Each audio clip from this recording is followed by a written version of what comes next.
ரீசெண்டா ஆனந்த் சாரோட வீட்டுக்கு போயிருந்தேன். கையில காலெல்லாம் விழுந்து ஒரு 30 செஸ் போர்டு கிட்ட சைன் ஆகிட்டு வந்துட்டேன். அந்த 30 போர்டையும் தூக்கிட்டு வந்து உங்களுக்கு நான் தரேன்.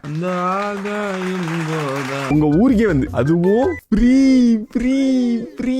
ஆனா சாப்பிடவும் படுத்து தூங்க ஒரு இடமும் கொடுத்தீங்கன்னா நல்லா இருக்கும். போர்டை எடுத்துட்டு நான் பாட்டு பஸ் ஏறி கோயம்புத்தூர்ல இருந்து பண்ருட்டி நேரா வந்துட்டேன். வந்து பஸ் ஸ்டாண்ட்ல இறங்கிட்டு சக்கரை கம்மியா ஒரு டீ சாப்பிட்டேன். பக்கத்துல ஒரு ஹோட்டல் இருந்தது, போய் செக் இன் பண்ணிட்டேன். இதான் என் ரூம். எப்படி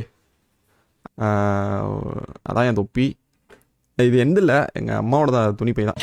மார்னிங்ல இருந்து ஈவினிங் வரைக்கும் தேவா பசங்க தெரியுமில்ல,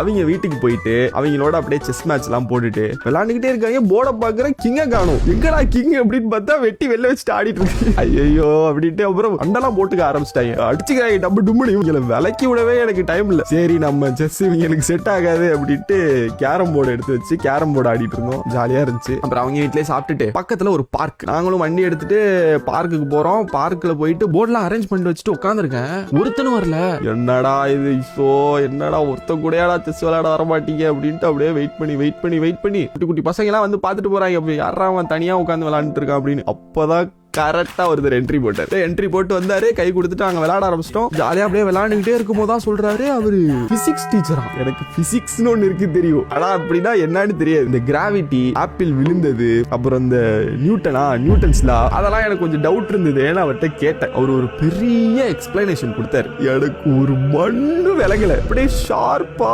எல்லாம் புரியுற மாதிரியே அப்படியே கவனிச்சுட்டே இருப்போம் பாருங்க. அப்படியே ஓ அப்படி ஓகே புரியுது. அது அவர் மேல தப்பு இல்லை, எனக்கு புரியல. என்ன பண்றது, மேட்ச் முடிஞ்சு நான் ஜெயிச்சிட்டேன். பட் ஸ்டில் எனக்கு புரியாத மாதிரி எல்லாம் சொல்லி கொடுத்தாரு. சோ அதுக்காகவே அவருக்கு போர்டு கொடுத்துடலான்ட்டு அவர் கொடுத்தேன். அவர் வந்து தேங்க்ஸ் எல்லாம் சொன்னாரு. பாப்போம் ப்ரோ, பாய் ப்ரோ அப்படின்னு சொல்லிட்டு நானும் வந்துட்டேன். இன்னும் ஒரு 29 போர்டு இருக்கு, வரேன். உங்க ஏரியாவுக்கு வரேன்டா.